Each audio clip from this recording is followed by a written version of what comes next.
عملت لك فتي دبت الجرا فتاتي برفتي ننقص فاني انقنو ابساتين لا خيادة درس لا فتاتي خيادة ربيتني ايه فتاتو خيادة فرد يا خيا Olo yimani wala si mititi gama shirja ko mani man خيا درجع في ما نودي بس درايكين ودون نبرات انت بس نبي كتي متى اساسا لكن قديني ميوت ما قد الثاني على لين amano wala da تدريس انا نموتكم فاهم فدار كيني بيخي خطبه خيادة ونيني وان كان جيت ما ني ميتا سيدي لريف او لا كان ما قبسو ترتادي ما في النمو اودو ايال موتمان ام جروحون بارتي متى اساتو كونكم ومني بارتي متى اساتو الرابل علي فتلقي فدو سيسيني با جيجيرمني بكخنا للكلفين بكخنا ابيك امول به غناتو نما فايده نمني هادسن انتان بيميل اجرا بيتي اكا تكاكا ممي لم تنبيتو بيهدو ميد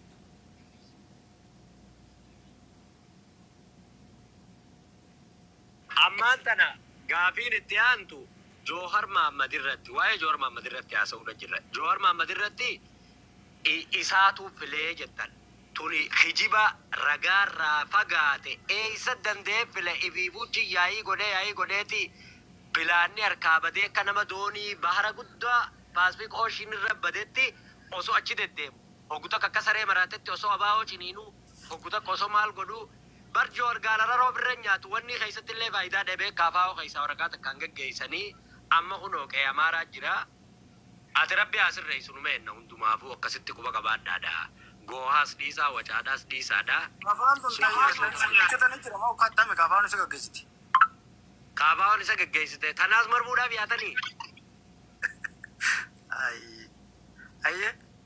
اي كافاو خيادر كافي دي جمانا دي بسوديتو نمني بكو جارمي تو ديبه هانغو كبچو دندو متالا بخايته جتانا حايته جارميتي اكاسيتي بكا كبچو بربادو كبتا جوارا كمين كبچو دي مته يا دانا كان جواري دي گرني بيتا ما جوري كبچو دي مسنين جيرما بيسان كيسا دوفو بيجتا فكانيا ماما يو ديموكراسي جراتي فيلنادان لفتي واجرة وندزته بارتي راجرة بارتي تكتي تجابته وما خد برزتو توي ماله بيا تكاو ريفورمي وانا كسي قدر مخزتي بارتي برار إنه رفته يو كبته غاغا ما دوف انت وانا كسي بارت مخزي يرتو تنا درو موتوما جوم ساتي فعلا من جزته جوم سيسن أكل لفكا بتوغوته سيرا كبتشي سارا ريفورمي سنغافا كجزته بته كما فلان ناس انته جو مكربيتي وندزته موتوما جوم ساسني في كم تكنده مكربيتي غافا وندزته مكربيتي سن بوردي فلانو وندزته بوردي فلانو را غافا وندويته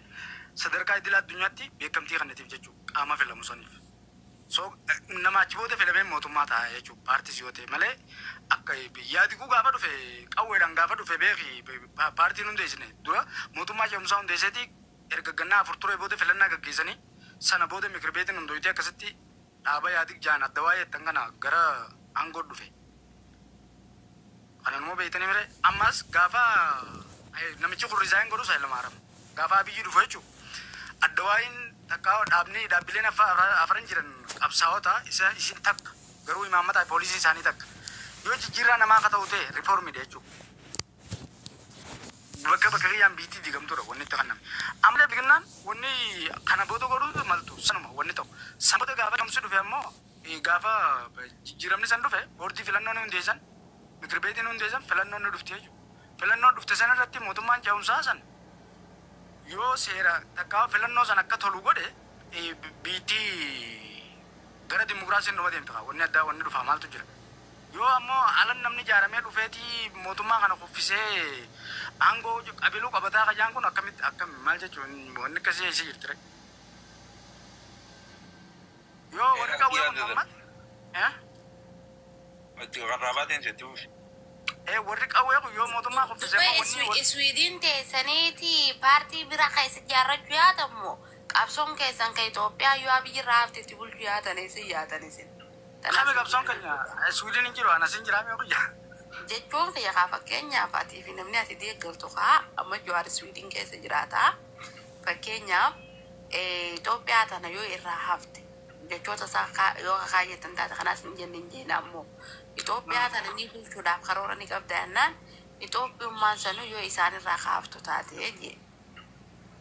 Kam jechuudha. biyya miidhuu jiran waan biyya miidhuu jiraniif biyya destroy waan godhuu jiraniif amma fakkeenyaaf Itoophiyaan irraa haftee jirta akka lidatu wajjirra wal mari'atan kanatti akka ta'anii isaan irraa wal mari'achaa jiran kanatti Itoophiyaan yoonii fi kan irraa haftu taate akkamiin bulchuu yaatan Swiidin teessanii Itoophiyaa hooggan Itoophiyaa ta'uu deemtammoo paartii tam keessa jiraatanii paartii tamiin uummata Oromoodhaatiif mootummootanii biyya bulchuu yaatanii seenaa akka paartii Jawaari Gambee ko paartiin qabdanii illeedha.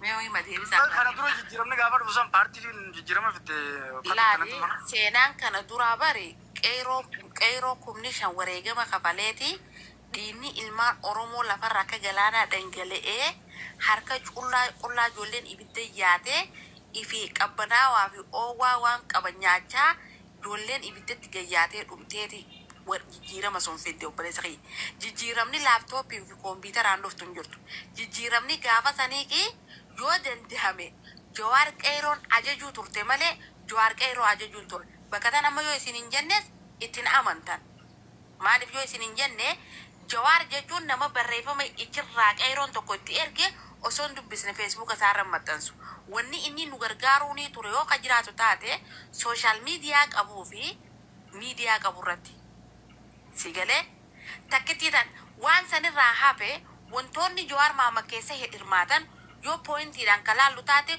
hundi kan facee malee tokko kajaaramee lafa taa'u hin jiru. Fakkeenyaaf Oromoon lafaatee miidiyaa gad dhaabbattee saatalaayitii irra korsiifattee ji'a maallaqa isii waggaadhaan waggaa OMN jennee guuraa fi turre. Arra miidiyaa sunirraa booda'aannee galmi bitameef gurguramee ichi buutee miila makar miidiyaa sunii fi maalleeni sunillee ta'ee jira. Jara keenya poointiidhaan haasofnu hin agarree jechuu. Biyya gabbu'an jaarmee kaafaa keessatti hooggana ta'anii argaman. Jaarmeeni kaafaa guyyaa inni itti deemerraa eegamanii hidhaa seenuu eega biyyarraa baqatanii ani siyaasaa keessaa beejanii hawaasatti idaamanii karaa nagayaatiin jiraachuudhaatti wanni bu'aan uummata Oromootiif ni fide takka hin jirtu. Ani guuba qalaa garbaa dhiisee deemu ani uummata Oromootii wajjin biyyaan itti dhaladhe keessa du'a malee ana ammaan boodan dheessu nama jee Jawaar Maamad. Arra ammoo irraa baqateeti taa'u jira. Siyaasaan akkanaa kun hanga yoom uummata Oromoo burjaajeessa. As deebi'ee Keeniyaa keessa hanga taa'u taa'ee hin gaabbu seenaa jettu. Osoo qeeroo kuma shan ta waliin qabsaa'e osoo waan biraallee dhabee soosaal miidiyuma qabuunillee gargaaree uummata sakka waliin qabsaa'e guyyaa takka lafa itti dhalate keessatti qeeroo galatoomaa jijjiirama kana fiddanii. Isinii wajjin du'a jeetiin bu'aata seene arrallee isinii wajjin du'a osoo jee lafa san keessa hin jiraatin baqatee Keeniyaa dhufee hin gaabbuu barreeffatee Awurooppaa geessee hin gaabbuu isinii gurguratee ciqilfatee taa'u jiru jechuu amma taa'ee Amaaraa wajji haasawaa jechuu. Namni kun hangam takka saba isaatii wajji harka wal qabatee saba isaatii wajjin saba isaa kanaaf qabsaa'uu deeman gaafiidhaan anaaf gaafii guddaadha kun. Osoo bakka tana poointiilee kana hin laalin akkanuma afaaniin uummata Oromoo kana somnee qarshuma hiikannee tottollee bakka nutti tole jiraannee rabbiin nuu kannee sayitaa biyyoo nu godhe bishaan qabnullee gaazii isinii goone nuti sayitaa biyyoo maal nurraa feetan guunuun jettan yaa sayitaa biyyoo teeti fatuuraan mundee siyaaseen tuqaruuraan jennee biraa yaada nuti. Obboleessa naa taate ilmi namaa kun Kutakka amma naa dhufte gaa'e masalaa keenya Fudhan teessani naman immoo ati waan naman ati manni siriyeesii fudhatee dhugaa fe'u jira. Jabaadhu ati akka kiyyatti akkasitti hin jiraan. Yoogaa addunyaan tun garagaltee qiyaamaan ta'uuf deemte malee gadaan araaraa nama kalee qe'ee waan hidhaatirraa fuudhee fiifuu tarabbiitti absinnee nama goonee qabeenya keenyaa fi humna keenyaan cinaa dhaabbannee nama goonee nuti Oromoodhaan walii idaane arra kan bakka bakkuma duraanuu raafuu sanitti deebi'e arra cinaa dhaabbatee gadaa araaraa Oromoo irratti waan hidhaan wajjin diinatee as bobbahan kana sammuutti jiran fudhattu yoo qiyaamaan taate kaa walumaan agarraa fayyaa ta'e fudhattu. akka jaan dhageesse. Akkam jeesa gurbaan. Wanni inni haasa'e sun isumaafuu galle itti deebinaa'e.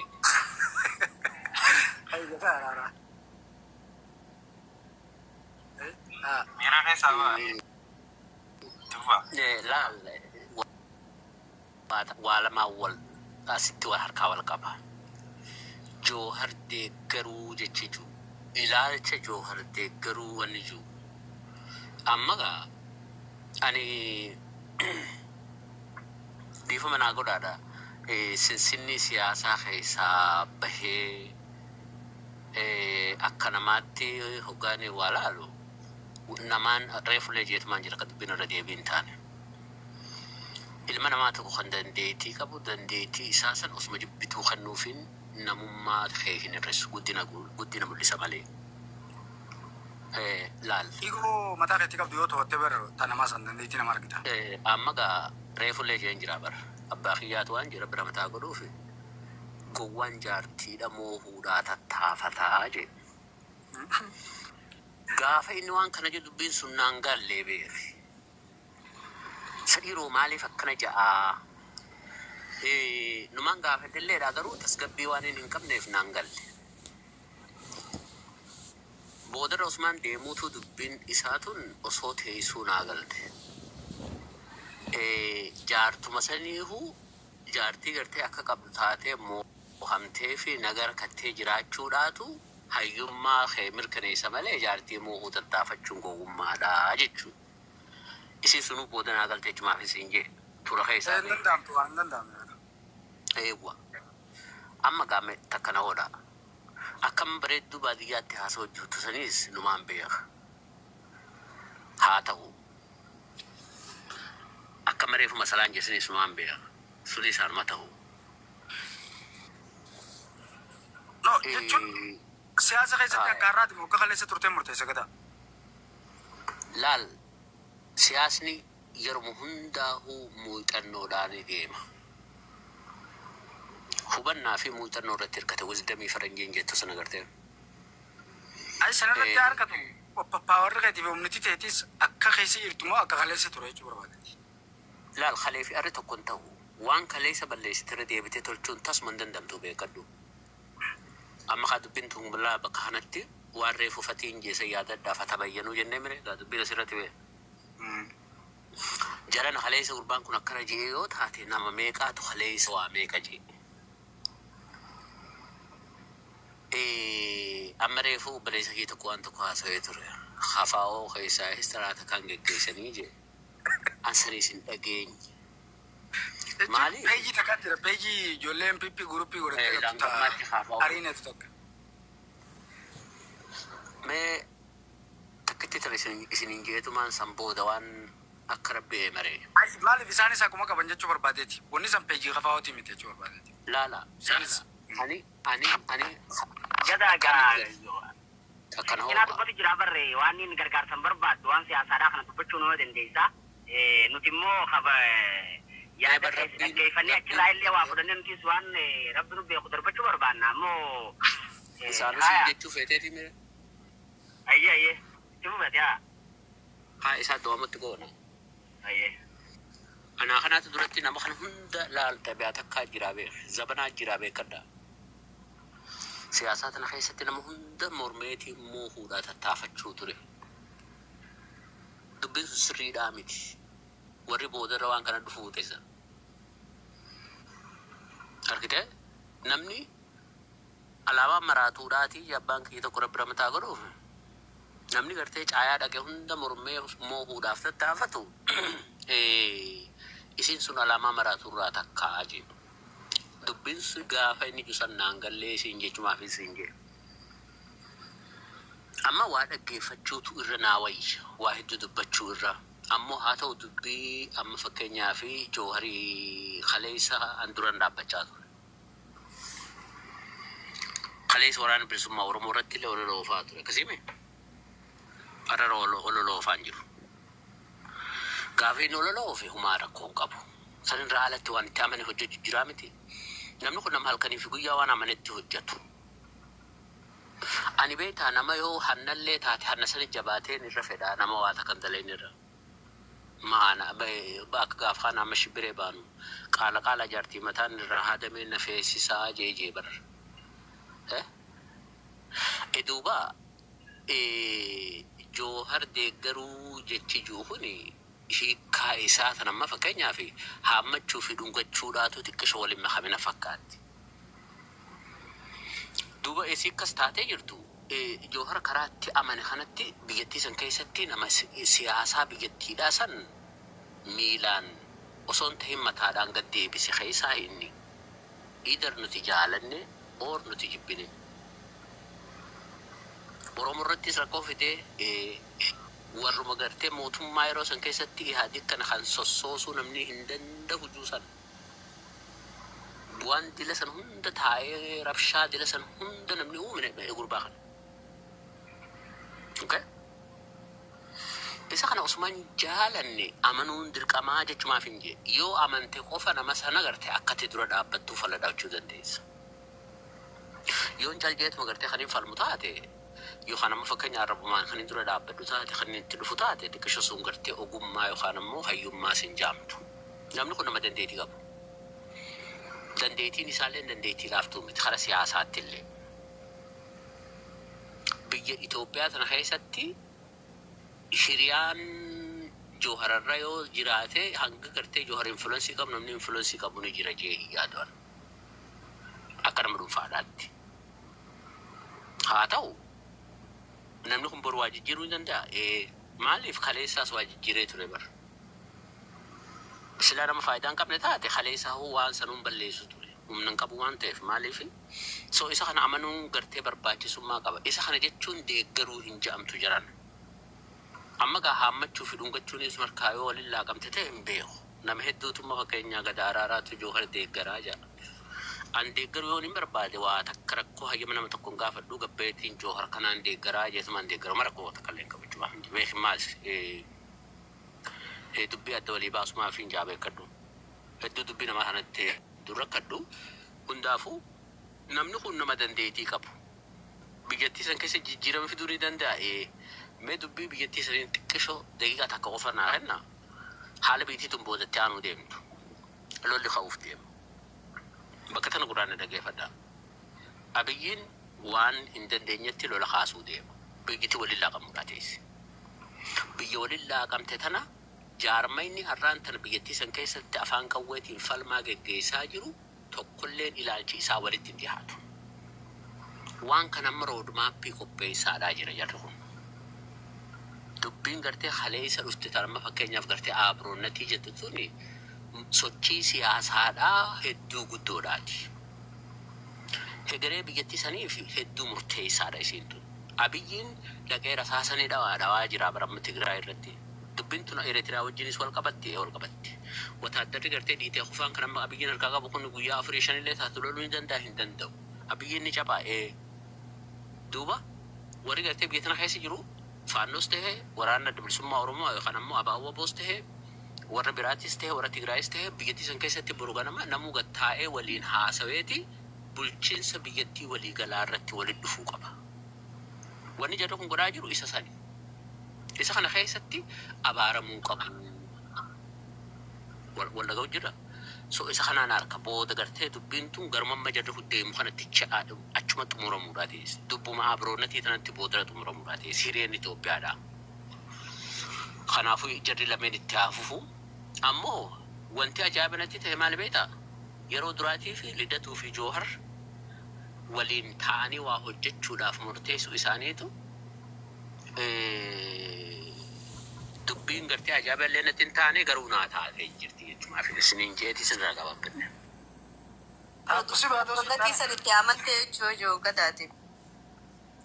Bar bakkatti dubbiin buutu xumuramu teessisu achii bara. No, isaan bar next stepidha. Wani sinjee jiru. Jarri poostaan haasa'u jira bara siyaasaan jarri geggeessaa jiru is very advance ayyaan ta'e. Inshallah batta akkasii kan inni ilaallaye. Amma dubbachuun hin danda'a yaadiiroo. Waan doobsaaye. Dubbadhu. Hayyee bareedaadha.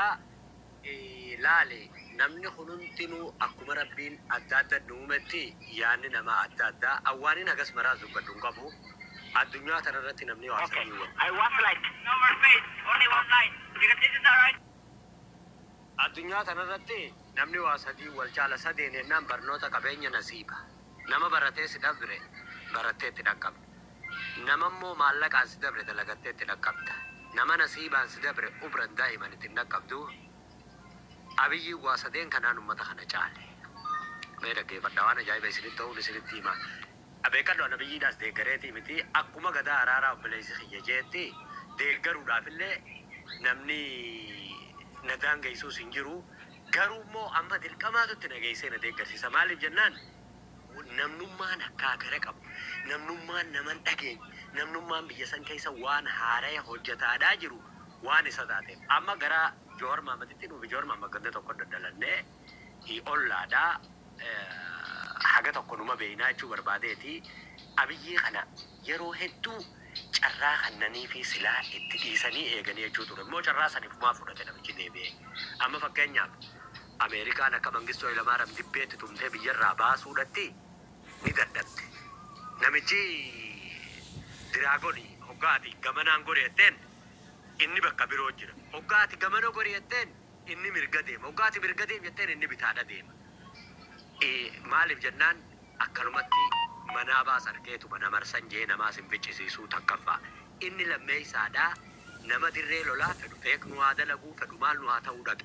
Nama biyya tana keessatti waan hin taamne Masriin laalammaa akka gadaa araaree bujee biyyi ijaaramuu diigamuudhaaf deemtii tana sirba kana quufnee jirra. Maaliif ana gaafa duratti yoggaan rafee irri barraa ka'e biyya tana diigamtuun argaa Osumaan juutiin tiqimtiis kuttee maskaramuunis kuttee wanni dillidhaan dhuftee dhagaye.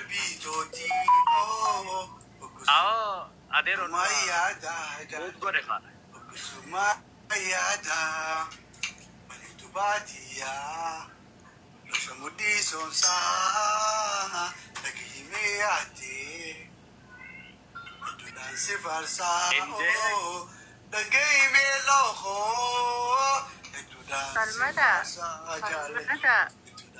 Salmata. Halo. Isi apa? Fikirida. Isi kaki apa?